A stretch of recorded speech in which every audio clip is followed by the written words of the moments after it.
All right, let's dive into this one. The Volkswagen emissions scandal. Yeah. We're using an episode of the American Scandal podcast to guide us, Okay. unpack how it happened, why it matters, Right. what it all means, the whole thing. I think one of the most interesting things about this story is that it involves a company that's already at the top of their game. Yeah. You know, Volkswagen was this giant in the auto industry, Right. and yet they still had this incredible pressure to dominate even more. It's true. I mean, think about it. It's November 2006. Volkswagen HQ, Right. CEO Martin Winterkorn, he just comes out and lays out this bold vision Yeah. to be the #1 car maker in the world Uh. by the end of the decade. Wow. And I'm thinking, how can a company that's already doing so well be that driven? I think it comes down to a culture where success wasn't enough. Right. Like Yeah. they needed to conquer the market, particularly the American market. Yeah. And that's where Winterkorn's solution comes in.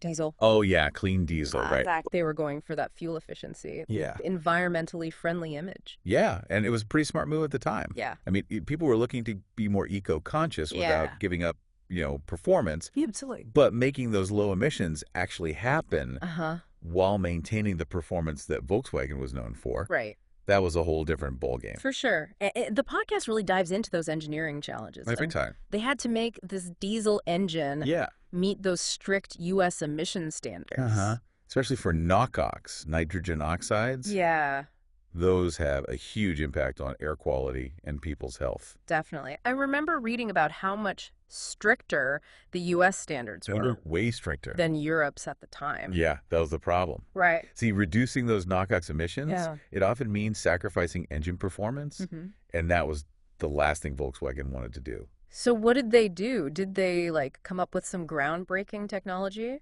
Not quite. What? What did they They do? went with a technological deception.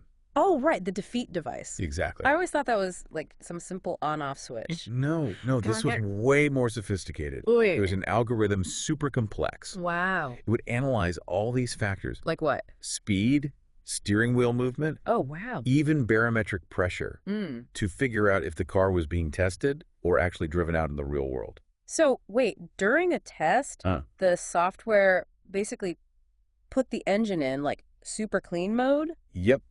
Activated systems to really clamp down those NOx emissions. Oh, wow. Made the car look super clean to regulators. Out on the road. Completely different story. Yeah. The software would switch back, Yeah. prioritize performance, Yeah. and those NOx emissions would skyrocket. So they were technically meeting the rules, but Yeah. completely going against the spirit of the law. 100%. Did anyone inside Volkswagen, raise a red flag? I mean, Yeah. someone had to see this coming. You'd think, right? Yeah. Well, it turns out Yeah. there were some internal whispers, Hmm. like early warnings, As early as when? like 2012. Okay. Some people within Volkswagen started questioning those discrepancies they were seeing Oh, no. in the emissions data. Okay. But those concerns were met with a pretty scary response. Oh, what did they do? One high-ranking exec Yeah. actually ordered the destruction of evidence. Seriously? Yep. Imagine that. Knowing how big this deception was, Yeah. the potential for disaster, Mm. and choosing to just bury the truth. That is unbelievable. It's crazy, Yeah. right? But you can't hide something like this forever, can you? No way. This kind of secret always has a way of coming out. And as we dig deeper into this story, Yeah. we'll see how even the most elaborate deceptions can totally unravel. I am ready to hear how this all starts to fall apart. Oh, it gets good. Okay, so they're covering things up inside Volkswagen. Right. But the truth always has a way of, Oh, absolutely. coming out. In this case, it was this group of researchers from West Virginia University, Okay. led by Mutha Garage. Mm-hmm. They were doing this independent research on real-world emissions from diesel cars. I kind of picture, scientists in a lab with all this fancy equipment. Yeah. What did they have that Volkswagen didn't? Well, their setup was pretty DIY. What do you mean? Think about this. Uh-huh. Grad students driving across the U.S. in a station wagon Okay. with makeshift emissions testing gear in the back. Wow. That's incredible. That's kind of a testament to their ingenuity and determination. So they're driving around testing cars.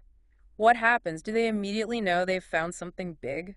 Well, they were just gathering data on real-world emissions at first. Right. But the Volkswagen results were so out there, Yeah. they knew something was wrong. How bad were they? NOx levels, like 20 to 35 times higher than the legal limits. Seriously? Yeah, it was clear proof that these cars weren't clean at all. That must have been a crazy moment for them, Oh, yeah. realizing they had uncovered something so huge.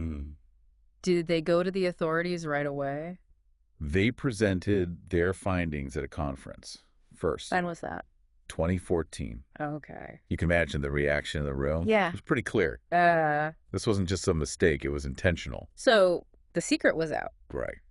What did Volkswagen do? Did they own up to it? No, not at first. What did they do? They tried to downplay the findings. No, okay. Said they were testing errors or it was a misunderstanding. But with all that evidence coming out, Right. they couldn't keep that up for long. No. And then the California Air Resources Board, CARB. Yes, CARB. They got involved, right? Yep. They were a key player in all this. Remind me what CARB does. They're the ones in California Yeah. setting and enforcing air quality standards. Wow. They're known for being pretty tough on polluters. So they took this seriously. Oh, yeah. Alberto Ayala and his team at CARB, they launched their own investigation. Yeah. They were really secretive about it. Wow. Wanted to get to the bottom of this. So you've got Volkswagen trying to protect their image. Right. And CARB closing in on them. Exactly. What happens next? It was like a game of cat and mouse. Really? CARB questioned Volkswagen engineers demanding answers. Yeah. But Volkswagen stuck to their story. Really? Said it was a technical glitch, just a series of misunderstandings. Wow. They tried everything to stall. But CARB wouldn't back down. No, not at all. They seemed determined to get to the truth. They were, and here's the thing. Yeah. CRB didn't even have proof of the defeat device yet. Oh, wow. They suspected it was there, Right. but they needed more. So they kept digging. Yep, more tests, more data. It must have been intense. Oh, incredibly. Volkswagen trying to protect themselves, CRB pushing for the truth. When did things really start to unravel for Volkswagen? Well, some of the Volkswagen engineers involved, Yeah. they started to crack under the pressure. What happened? They confessed to CARB, Wow. told them all about the defeat device. Years of secrecy, just like that. It all came crashing down. What did Volkswagen do then? Did they still deny it? It was over for them at that point. In Yeah. September 2015, Okay. the EPA officially accused Volkswagen of using the defeat device. Wow. It was a huge news story. Yeah. And that clean diesel image was shattered. This is where it really hits you, the scale of it. Oh, yeah. We're not talking about a few cars. No, This device was in almost 11 million cars. it's unbelievable, right? People thought they were making an eco-friendly choice. Yeah, and it was all a lie. It's no wonder people were outraged. Absolutely. So Volkswagen was caught.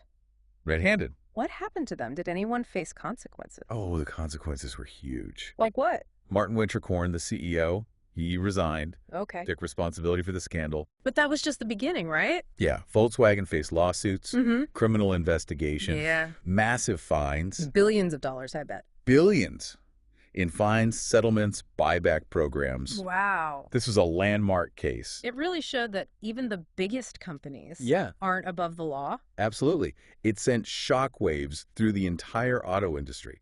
You know, it's amazing to think What's that? that those researchers, with their station wagon and DIY gear, Right? they played such a big part in exposing all of this Yeah, it shows you the power of independent research.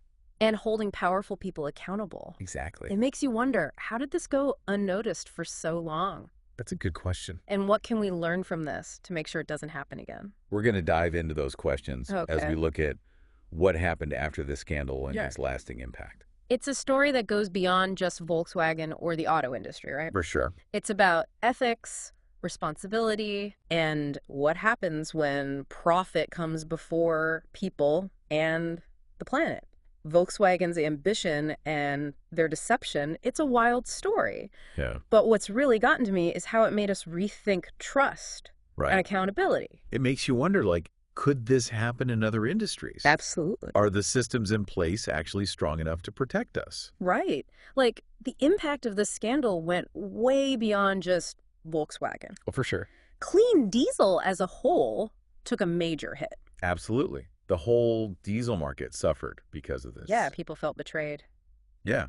and rightfully so. It raised all these questions about diesel as a clean option, Mm-hmm. even though there are legitimate clean diesel technologies out there. It's true. So Volkswagen's actions basically cast a shadow over a whole industry. They really did.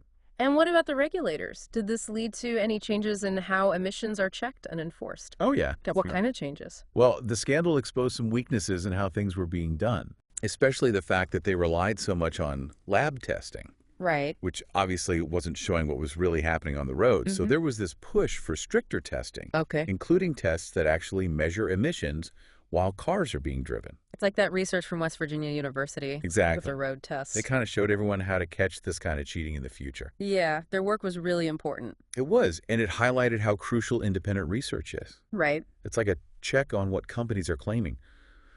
The Volkswagen scandal was a wake-up call. Yeah.